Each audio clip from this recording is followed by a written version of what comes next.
Bonjour. Donc, on va commencer la deuxième partie de chimie, correction GD interactive. Donc, on peut faire un petit tour de la leçon, etc. Donc, c'est la partie 2 de juillet 2024. C'est la session de rattrapage.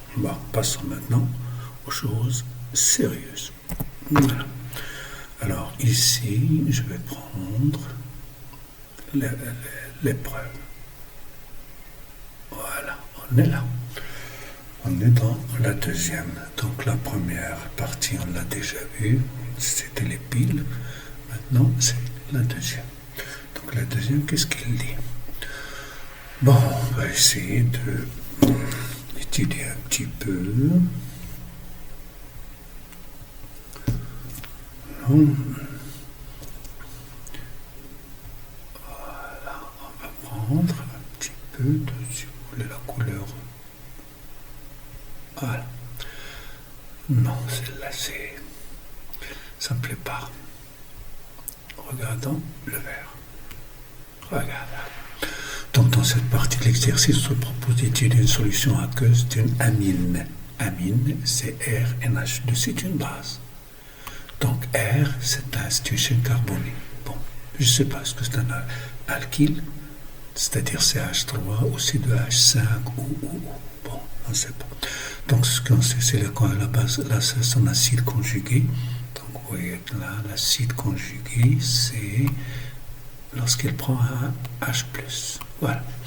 Donc, on prépare une solution SB de cette amine de volume V et de concentration CB. Donc, la mesure de son pH est 11,18. Je ne sais pas, est-ce que s'il y a quelque chose de... Les mesures se font à 25 degrés. Bon, voilà. Donc, essayons de prendre les notes. Pourquoi? Pour faire... Donc là, la note, c'est quoi? Donc, j'ai un bécher. Bécher, simple, non? Bécher. Je vais mettre une solution SB. Donc, SB, donc elle a un volume VP.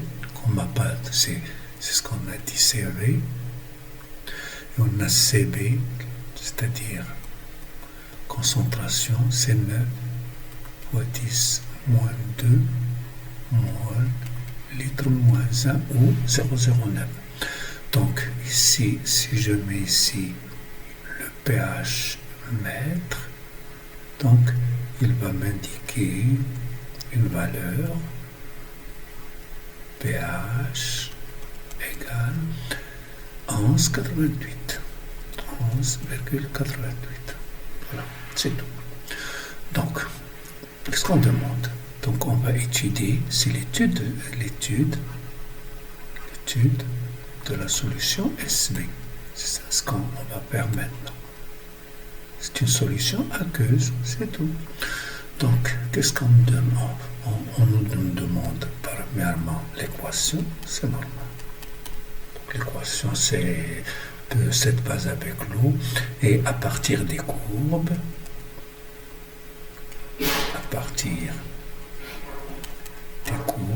et ça, c'est très important. À partir des courbes, donc qu'est-ce qu'il faut? On demande une étude sur les pourcentages de la forme acide et pourcentage de la forme basique. C'est-à-dire comment lire la courbe. C'est tout. Alors, après, ça c'est la première partie dans la deuxième, c'est on va la doser.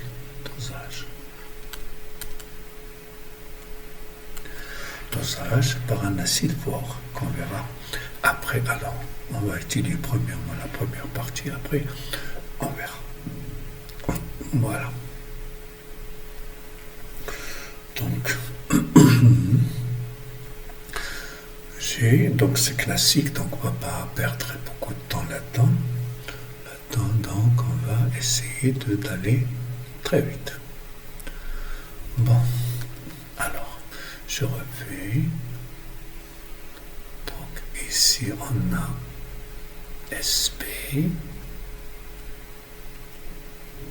Ça. Donc, elle a un volume V, elle a un CB, elle a un pH. C'est tout. Donc, ce sont les seuls qu'est-ce qui sont connus, c'est ça et ça. Donc, A. Donc, étude de SB. Voilà. 1. Écrire l'équation de la réaction de RNH2. RNH2, c'est aqueux plus, donc dans l'eau plus H2O liquide. Donc on va mettre ça, c'est pas. Donc RNH2, H3 plus aqueux plus H en moins. Ou bien OH, c'est comme vous voulez. Parce que la base, elle libère des OH- dans donc N2. Faites attention. N2, les courbes de la figure représentent la distribution de la forme acide de base. Donc en exploitant. Là, c'est ça ce qui. Donc moi, je préfère pas les calculs. Bon, faites attention. Seulement, donc 1, 2, 1. Vérifions, justifions que la valeur de pKa est 10,8. Donc, pH, donc le pH égale pKa si pourcentage de l'acide égale pourcentage de la base. C'est tout. Parce qu'on conjugué. C'est tout ce que je veux. Moi, je ne veux rien. Donc, si vous voulez, c'est quoi le point? C'est ce point-là. Donc là, ça me donne 10, je pense. Ça va me donner 10,8. Donc,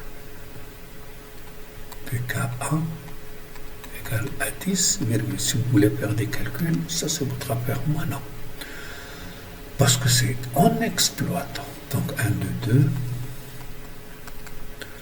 1, 2, 2, indiquons, justifions l'espèce prédominante dans la solution SB. Donc, dans SB, regardez le pH, c'est combien? Le pH, c'est 11,88, qui est supérieur à pKa.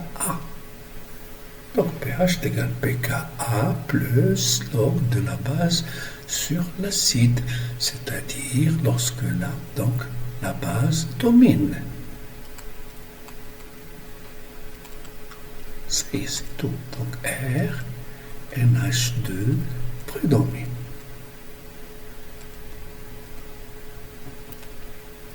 Ça, c'est d'après la définition de pKa.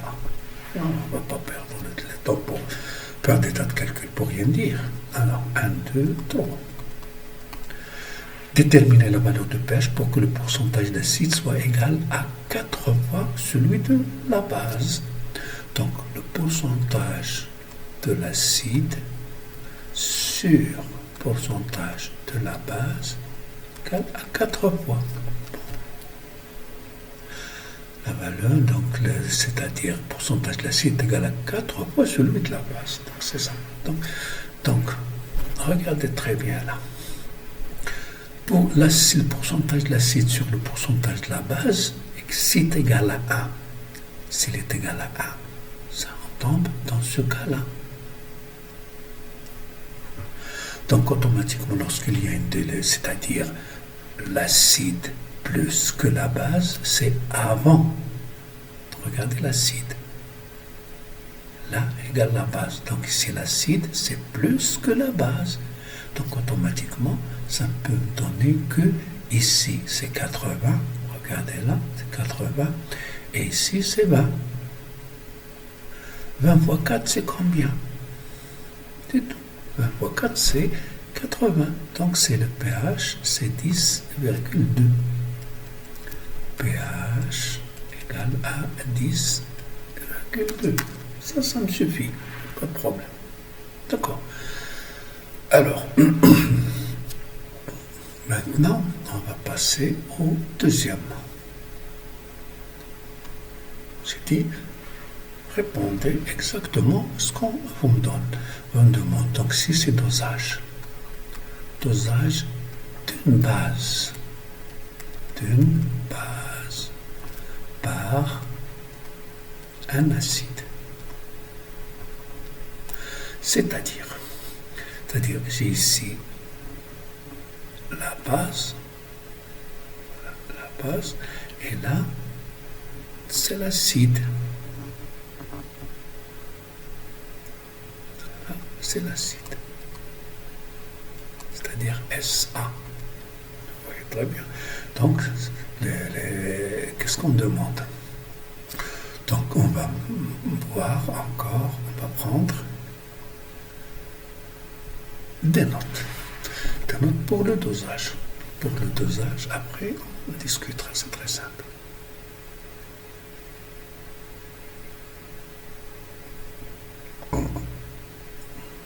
Voilà.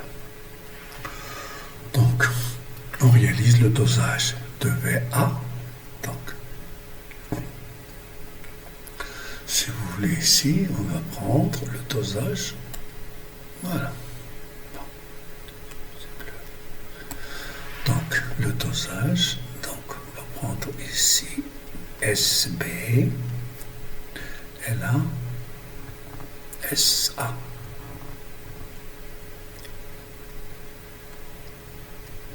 C'est attitré et là titrante, c'est SA. Donc, qu'est-ce qu'on dit? On réalise le dosage d'un volume VB. Là, la CVB égale à 10 millilitres. Voilà. De solution SB, de concentration CB, égale à 9 au 10 moins 2 mol par litre. Voilà. Par une solution SA d'acide chlorhydrique, c'est-à-dire SA, c'est H3O+, voilà, de concentration CA qui est égale à 4,5 10 moins 2 mol par litre. Donc, qu'est-ce qu'on demande? Toujours, c'est l'équation de dosage. Donc, et déterminer le volume à l'équivalence. Donc, volume, l'équivalence qui était versée pour atteindre donc, le pH du mélange. Donc, on va étudier un cas où VA égale à 16 millilitres. Donc, normalement, je ne sais pas, est-ce que c'est inférieur à VAE ou supérieur à VAE, donc suivant, mais en général, ça doit être inférieur, parce que c'est le cas qu'on étudie en cours. Donc, pour 16, donc lorsqu'on verse 16 millilitres, le pH, donc il me donne un pH qui est égal à 10,2. Voilà, 10,2. On vous est dans du tableau d'avancement, donc on a un tableau, donc on vous est dans le ici dit tableau d'avancement. Tableau d'avancement, on va taper un XF en fonction de CA, VA, VB et pH. Voilà. Fonction de ça. Et à démontrer, on démontre.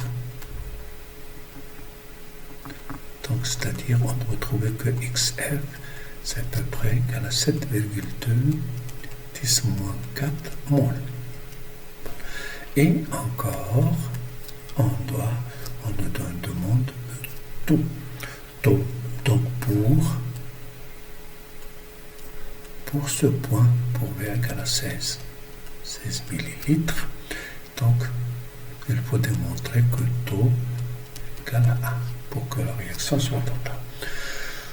Donc, c'est très simple. Pour l'expérience, on va faire la petite expérience et après, on va faire le calcul. Bon, voilà. Donc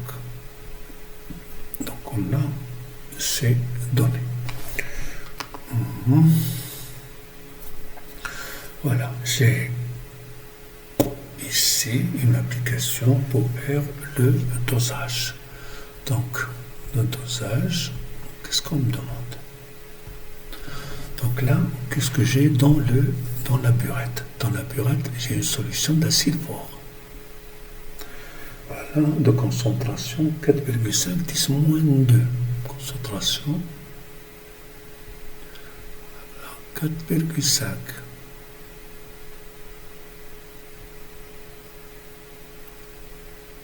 Voilà, donc ça va prendre un petit... Donc, prenez...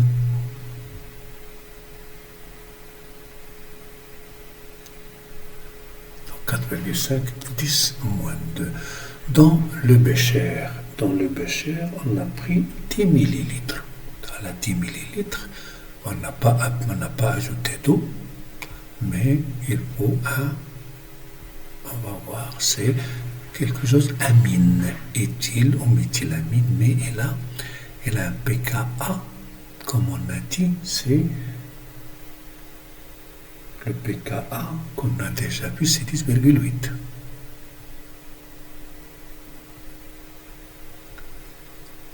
Voilà, on va approcher 10,7. Regardez-les, ça c'est méthylamine. 10,8. Voilà, éthylamine. Donc c'est méthylamine. Et donc la concentration c'est 9, 10-2. Donc ici c'est la base. Voilà. -2. Et non, c'est 9. 9, 10-2.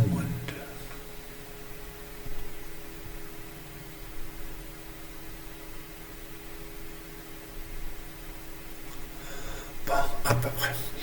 Donc, et là, on va, donc on valide, et on va faire, on peut tomber la solution. Voilà, regardez là.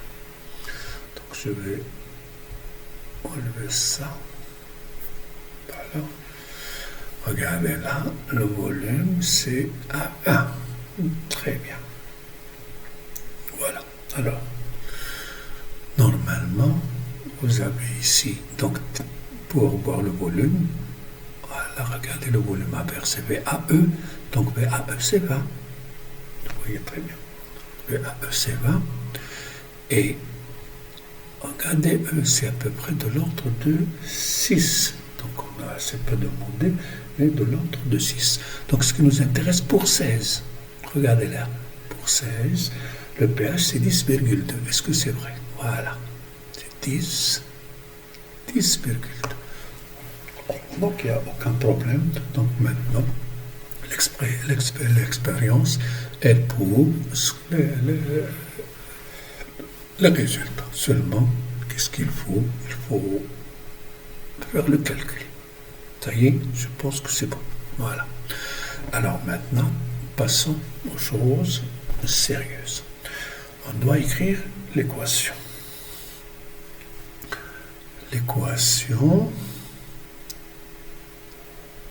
Donc, l'équation c'est j'ai RNH2, donc de 1. Écrire l'équation de réaction du dosage. Donc, c'est les majoritaires. Le majoritaire ici avec le majoritaire là. Donc, c'est RNH2, H2AQ, plus H3 plus AQ. Normalement, c'est un dosage. Et le dosage, les règles du dosage, il doit répondre à 3 critères. Il doit être sélectif, rapide,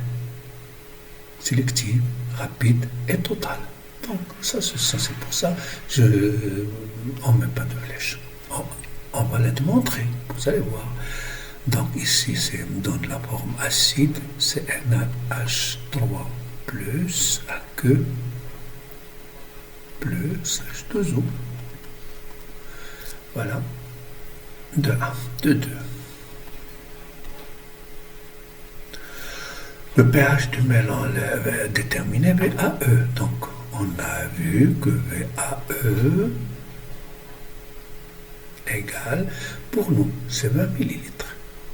Mais pour vous, il n'y a pas d'expérience, il n'y a rien du tout. Donc, en E, au point d'équivalence, on a CA, VAE, égale à CB, VB. Ce qui donne VAE égale CB, VB sur CA. Application numérique. VAE égale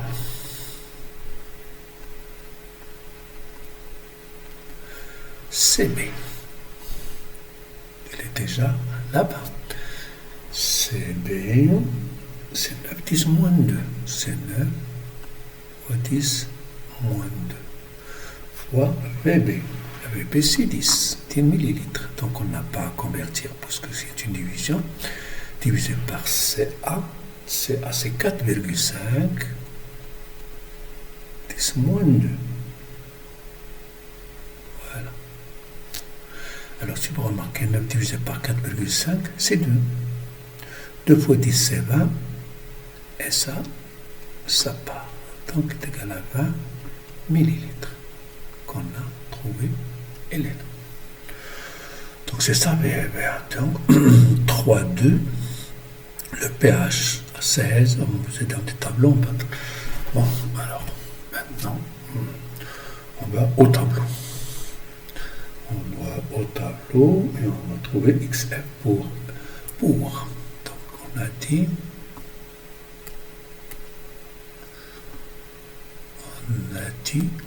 Donc pour VA égale à 16 millilitres, c'est ça, le pH égale à 10,2. Donc, pour le tableau, on a RNH2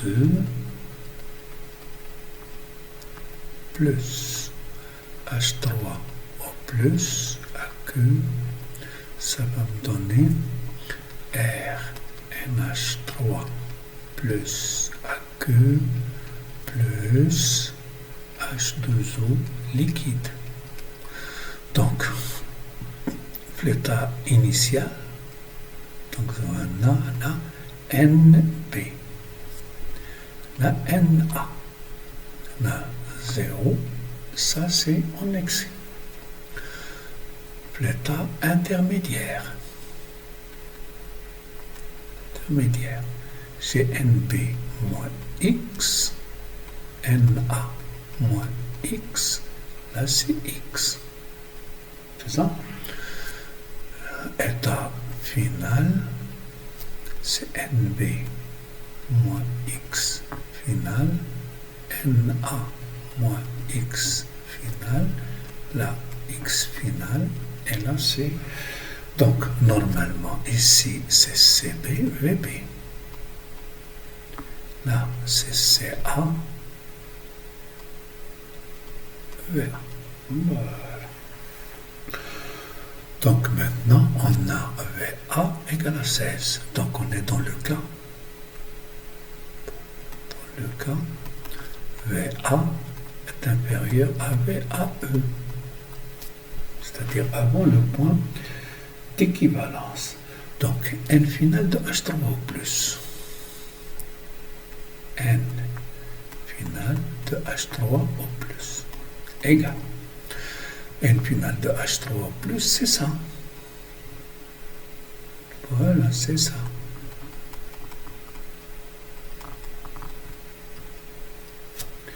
Qui est égal à NA moins XF égale. Donc, la quantité à la finale, c'est la concentration finale de H3O plus point B. Donc, lorsque je dis V total, c'est VA qui est égal à 16 plus VB qui est égal à 10, qui est égal A, puisque je connais le pH, c'est 10 moins pH fois V total. Donc si je vais mettre V total égale à 16 plus 10 est égal à 26 millilitres. Voilà. Donc je vais tirer XF. Donc, c'est-à-dire CA, NA, comme on a dit, c'est CaVA. Donc, CaVA moins XF égale à 10 moins pH fois V total. V total qui est égal à VA plus VB. Regardez ce qu'on demande.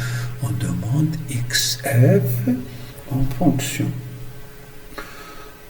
de VA, VB, CA, etc. Donc on va voir ce qu'il a. Voilà. Il demande XF en fonction de CA, VA, VB et pH. Voilà. Donc, CA, VA. Donc, on va tirer ici XF égale. Donc, on a le moins, donc il va venir ici. Donc, c'est égal à CA, VA, moins 10 moins pH, VA, plus VB. Voilà.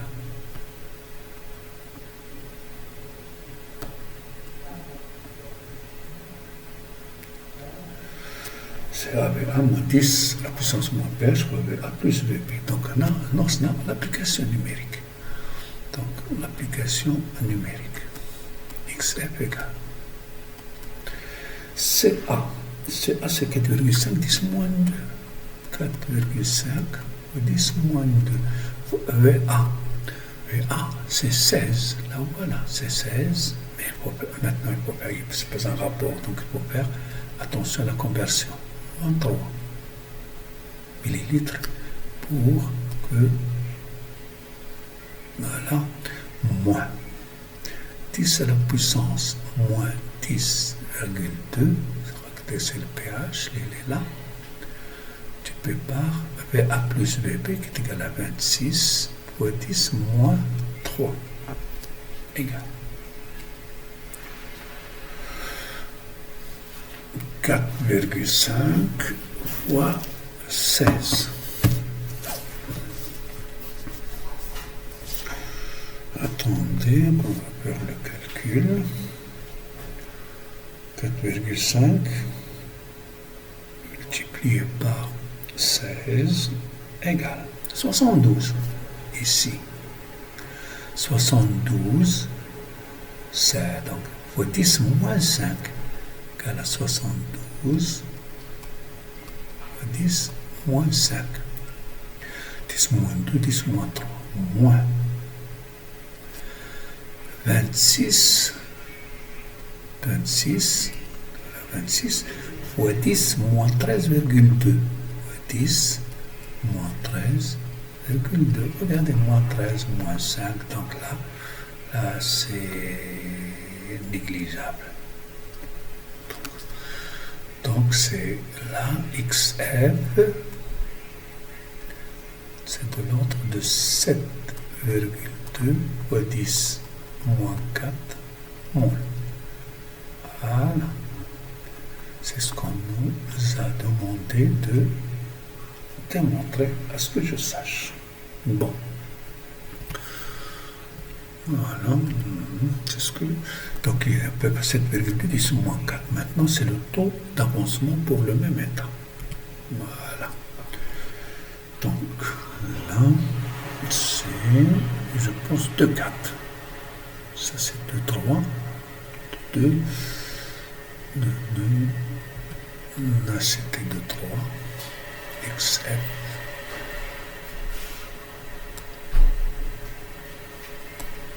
Là, c'était 2,3. Ici, c'est 2,4. c'est tout avant de déduire. Donc, pour, je sais pas, pour le même état, un XF égale à 7,2 10 moins 4 mol. Qu'est-ce qu'il nous reste? Non, X max. Donc, avant l'équivalence,